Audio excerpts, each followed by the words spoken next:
चेतन की गांठ खोलना कहते हैं इसको। अगर ऐसा हो जाता है ना जी, फिर आप इससे अलग हो जाओगे, मन अलग रह जाएगा, आत्मा अलग जाएगी, आत्मा जाएगी ऊपर हैं। तो प्रेम में चिंता कर रहे हैं, कदे गोला गाला तो नहीं गिरते यार कोई न कोई क्यों जी क्यों जी? हाँ जी, हाँ जी, क्या? हाँ हाँ हाँ, ना ना ना, प्रेम से गोला गिर देंगे। अरे अरे इतने अच्छे सौभाग्य कहाँ कि गोले के चक्कर में पा जाए भाई इतने अच्छे सौभाग्य कहाँ हैं वह गोले के चक्कर में आ जाए? भाई कर्म कुर्म सारे सब हो जाएंगे। क्यों जी? अमर थोड़ी अपन जाना तो है ना। अरे ऐसे गोल हैं जी। तो एक बारी कहने लगा जी, बाबा जी सुने कि परले आने वाली है, बाबा जी परले आने वाली है। नो अरे भाई आप मरे जग परले, हम मर जाएंगे हमारे लिए तो परले है।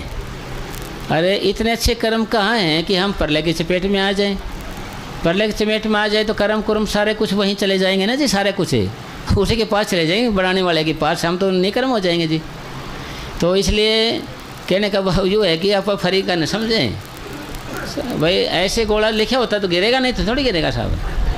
हाँ जी, भाई ये लिखा हुआ है हमारे पूज्य परम सुमने साहब जी ने कि मौत का जरिया वक्त और शैतान पहले से लिखा होता है। ये पहले से लिखा हुआ है सारा कुछ।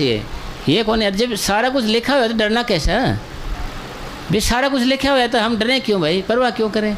इज्जत लिखी है होता है इज्जत होएगी, बदनामी लिखी तो बदनामी होएगी, अमीर बनना है तो अमीर लिखा है, रोडपति बनना रोडपति, करोड़पति करोड़पति बनना पड़े, तो हम क्यों दुखी माने? क्यों जी? भाई हम क्यों परेशान हो? इसमें जो लिखा है ना, मान ले जो होना है ना वो तो होके रहेगा, फिर टेंशन कैसी है? और जो होता है वो अच्छे के लिए होता है। बाजितपुर डेरा साहब अपने दिल्ली में सब जानते हैं, वहाँ पर एक गांव है बाजितपुर गांव। तो उस एक आदमी था, वो कनेक्टर था, तो उसके बारे में आकाशवाणी थी कि भाई ये आदमी बस के नीचे, मतलब बस के नीचे होके मरेगा, ये बस के नीचे आके मरेगा ये। तो वो क्या करता बेचारा, वो मेन रोड से बजाय सीधा सीधा आ जाता, पैदल पैदल आ जाता, डेरे में होते हुए ऐसे जाता, कहीं बस के नीचे ना आ जाऊँ, कहीं बस के नीचे था कनेक्टर, वो बस में रहता था सारा दिन। तो यानी जैसे बात चल पड़ी ना गोले की, भाई दिमाग में डर बने रहता ना जी हमारे। भाई जो लिखा वो तो होके रहेगा नहीं, उन्हें कौन मेट सकता है? लेखे लेख ने मिठी ऐसे की जो लिखा करतार, वो तो देखो जी भोगना पड़ेगा जी, है ना। कि माया जोड़े ना जोड़े ता जोड़े ता जोड़ दी, माया जोड़ दिया लख सा लग दे, तो एक पल दे विच रुड़ दी, माया वाले एवें सड़े जिवें सड़े गुड़ पद्दी, बोले सा कोई मेट नहीं सकता लिखी हुई दूर दे। जो दूर तक लिख रखी है ना जी, उसको कोई मेटने वाला नहीं। ठीक है। हाँ, अब आज के करने से, भक्ति से करने से तो देखो तो रियायत है, तो इसलिए हमने डरना कैसे है? भाई जो होना है वो तो होना ही है। तो जी ऐसे चलता आया जी। जब समय आया ना उसका, तो जी वो बाथरूम के लिए बाहर निकला था, पेशाब के लिए वो बाहर निकला था कि बगैर रूट की बस है ना, वो निकलते उसके ऊपर चढ़ गई। बगैर रूट की बस कोई नहीं, एकदम चढ़ गई, चौड़ा छोड़ गया जी।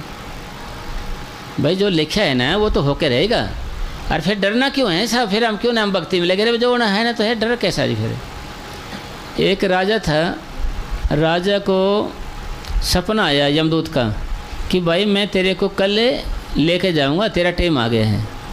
तो उन्होंने जोशी इकट्ठे करे, जोशियों ने प्रश्न किया जी राजा साहब, मौत का जरिया वक्त स्थान पहले ही लिखा हुआ है, ऐसे करो ये जगह बदल लो जी, आप बच जाओगे जी, आप जगह बदल लो। उसने क्या किया, घोड़ा दे दिया, उसी वक्त से वो सारी रात चले गया, चलता रहे ना, उसे बचाव हो जाए। चलो भाई बचाव हो गया। देखा जो सोचा भाई चलो ऊँचा टिब्बा आ गया, इसके ऊपर चढ़ के यहीं आराम करेंगे। सारी रात गई, अब तो गया भाई, गया काम से।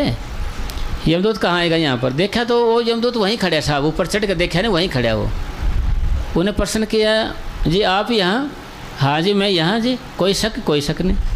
तो फिर प्रश्न किया यमदूत से, भाई मौत का जरिया वक्त स्थान निश्चित है? हाँ जी है, यस है जी, कोई दोराई नहीं इसके अंदर है, ये तो पक्का है, ये तो मौत का जरिया वक्त स्थान निश्चित है।